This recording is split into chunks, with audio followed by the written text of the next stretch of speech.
I'm washed, man. I'm fucking washed. Casual parlay drops to 5-3. Ladies and gentlemen, how you doing? How's your mama? How's your family? Let's talk about it.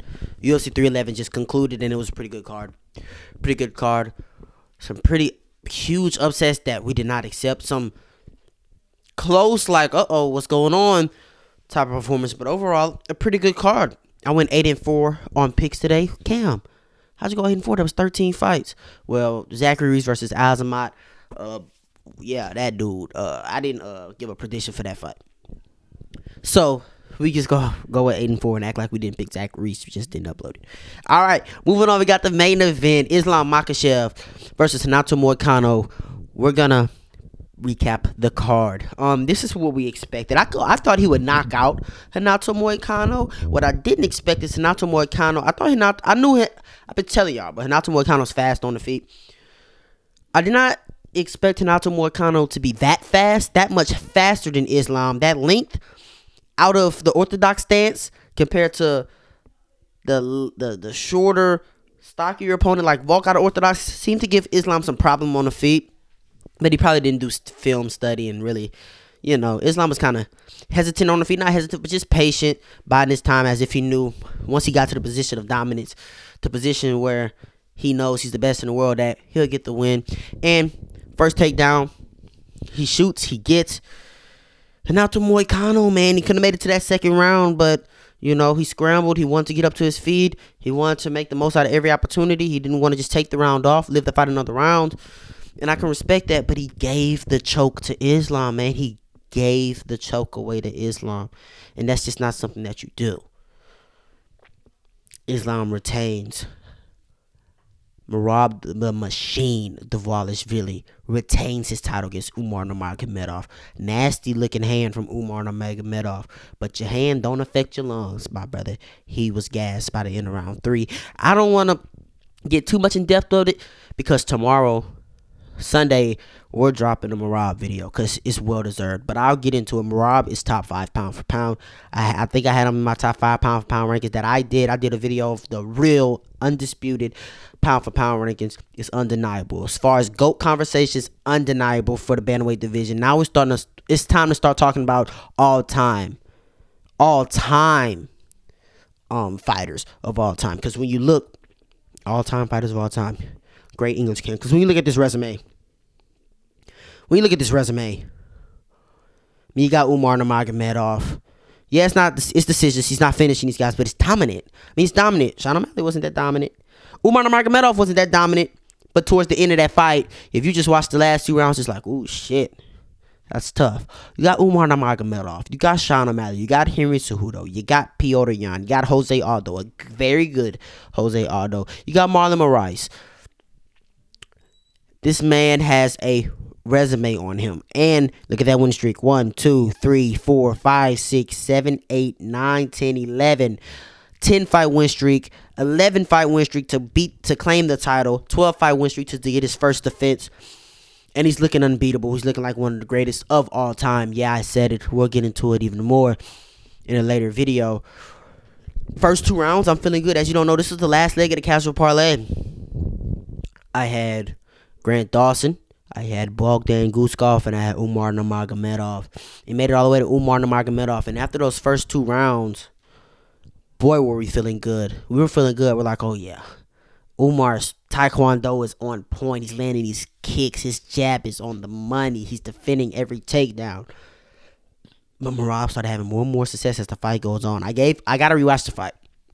I gave Umar 1 and 2. I gave Merab 4 and 5. Clearly, 3 was the swing round. I think it was even on strikes, but I think Umar landed the better strikes. But I think Merab had the better control in wrestling. I'm gonna have to rewatch it because the third round to me, whoever won the third round won the fight. 49-46 from Merab is nasty work, but Umar looked really good. Umar looked so much more skilled than Merab Dvalishvili, but it just did not matter. Because Merab has what might be the best skill. And that's just durability and cardio and pace and pressure. Dude, he was emoting on Umar Nurmagomedov in that fight. And it was in a fight to where it looked like Umar was going to pull away. It got to the point to where, okay, we got 3 rounds left. Umar just needs to win one more, and it's a wrap. You get what I'm saying? And Merab stayed calm under the pressure. He's smiling. He was having a great time. Almost like he was playing with his food a little bit. I'm going to be honest. And he make Umar humble. You know, you have to be man first.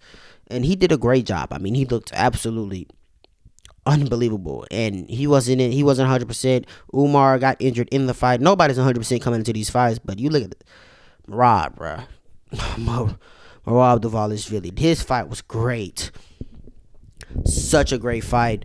Merab and Umar wins fight of the night for me. But I think you got to give Yuri a bonus, and I think you got to give Islam a bonus the way he got Hinata Moicano out of there with ease.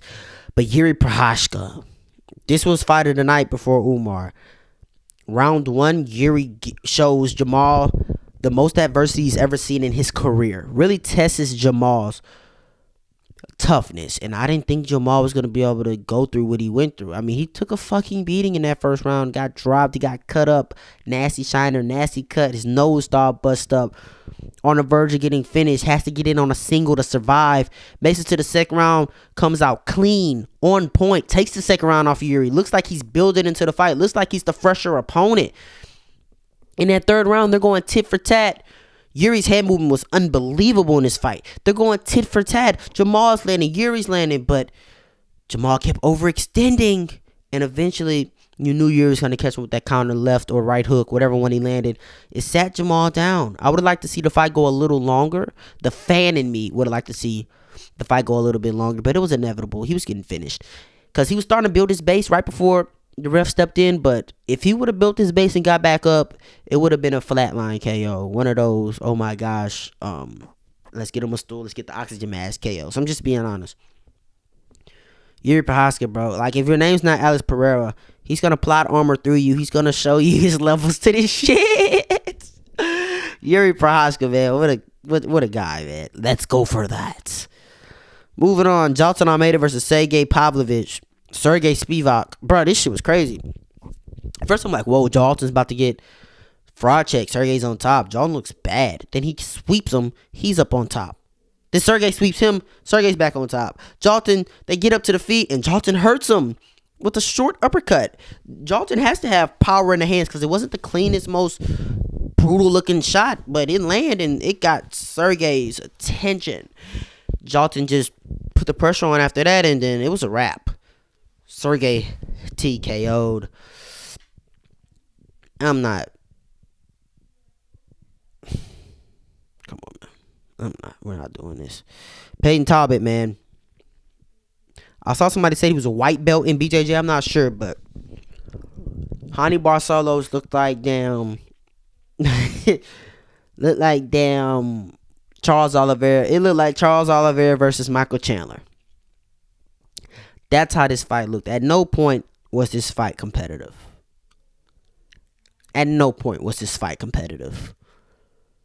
And that's a damn shame, because you watch Peyton on the regionals, you see, okay, you wrestle this guy, you get some success against this guy, brother. You're at the big show. You're not fighting back to back to back because you don't want to rush your career, which means you're trying to gain more skills, get better in aspects of MMA. And then you come out, I'm not gonna say look like Robelis to Spain, but this is Hani Barcelos we're talking about, rolling you like this, dominating you like this. He almost finished you in the third round if there was a few more seconds left on the clock. This is a bad look. We know Peyton can strike. We know he's fast. We know he's powerful. We know he's athletic. None of that matters if Hani Barcelos can come just put you on your back whenever he wants. Really? Come on, man. What are you doing? Zachary Reese versus is he okay? Can somebody check on Zach?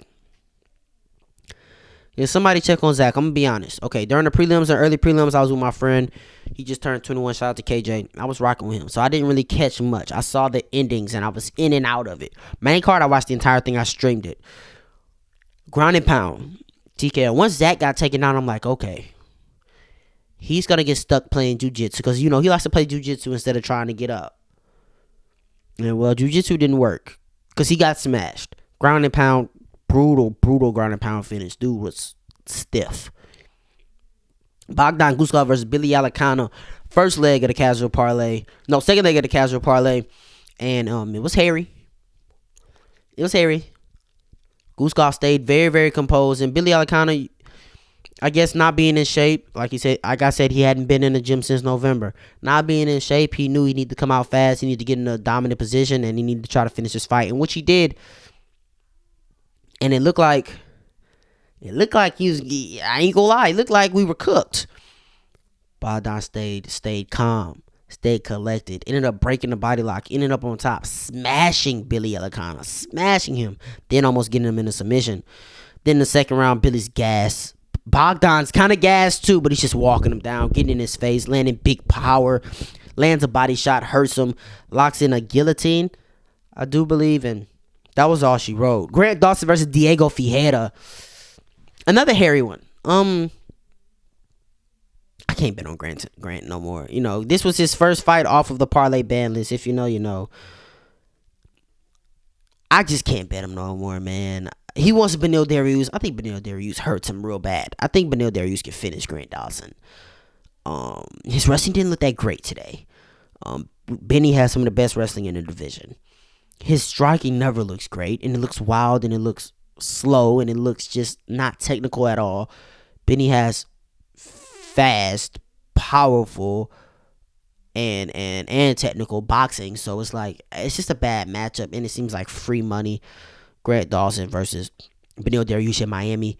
Make it happen. Diego Ferreira suffers from a bad weight cut, gassed, tried to be the dog in the fight. Things happen. Carol Hossa versus Aileen Perez. I tried to tell you guys. Carol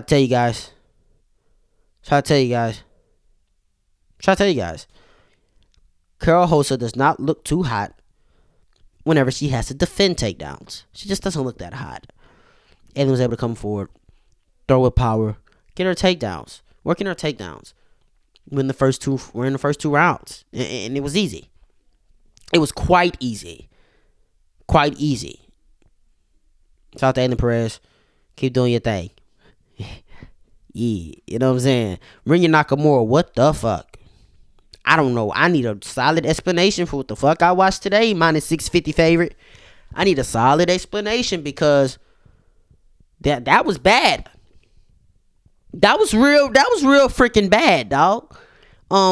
Attempted 2 takedowns, I believe. 1 takedown. Getting styled on by Maureen Gaffroff. Dudes throwing tornado kicks, spinning heel kicks. Landing them, rocking and socking you, and emoting. No, he was styling on you. You're right. What are you doing? Game plan was just horrible. It was just bad, gang. Rinya Nakamura. I'm glad you was minus 650. Because if you were minus 400 or less, you would have been in the casual parlay. No excuses for losing. Then you finally take a takedown, shoot a takedown. Moon Gaffroff stuffs that shit. No fucking problem. He didn't commit to anything. He looked horrible tonight. Looked shit tonight. I did not catch the Ricky Tercios versus Bernardo Sopai fight. I only saw the 3rd round. In that round, Ricky looked like a punching bag. But I did not catch this fight. I did catch this fight. Tajir Ulanbekov. First of all, calls out Pantoja after he gets the win. I think Pantoja lights Tajir up on the feet and holds his own in the grappling. I really do. I think the speed of Pantoja to Tajir is just going to be night and day. And I think Pantoja is going to light him the fuck up and be able to stay keep fight on the feet. Clayton Carpenter looked good. He looked undersized. But he looked bulky, you know. He looked fast. He looked powerful. Looked pretty technical. He looked a little too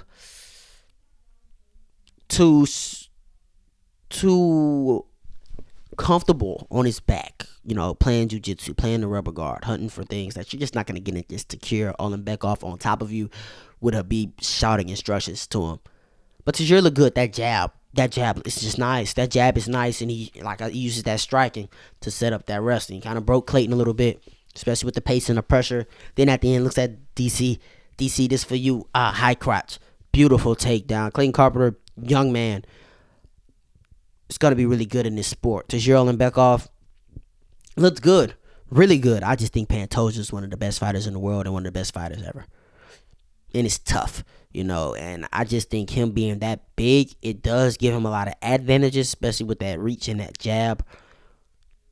But he's going to look slow in there against Pantoja if he gets Pantoja. Like, comment, subscribe, share this to somebody. We live streaming every fight. And just because we ain't got no UFC next week, don't mean the video's gonna stop. I don't know what you thought. Like, comment, subscribe, share this to somebody. You ain't got to go home. You just got to get up out of here, man. Yeah.